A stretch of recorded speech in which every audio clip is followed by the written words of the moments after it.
So I'm from the cities, right? And I always feel, not really, but the closest I really got to where rice comes from is the supermarket. And I knew it came from somewhere where I didn't live, but I hadn't really spent much time beyond that. So this last summer I was in Senegal with a group of rabbinical students, and we were out in a very rural community, 2 hours out of Dakar. So, I mean, rural Africa, very, very far from home, right? And every day was pretty much the same meal, day after day.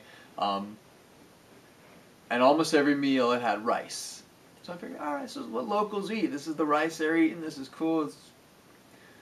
But halfway into the trip, I found out that actually the local grain isn't rice at all, which, duh, rice is really water intensive. And I'm in Africa, right? The local grain is millet.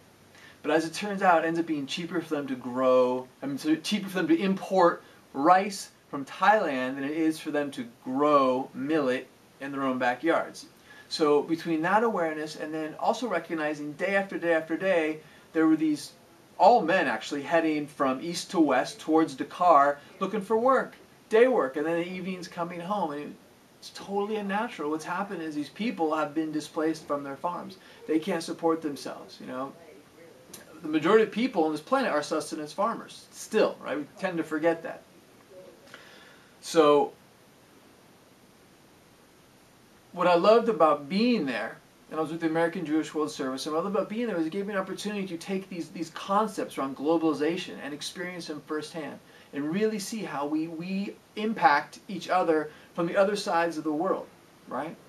And what I loved about the program was I was in dialogue with other rabbinical students, not only talking about modern policies and politics, but also looking at what our tradition teaches us about our responsibilities for each other. Our responsibilities, both particular and universal, local and global.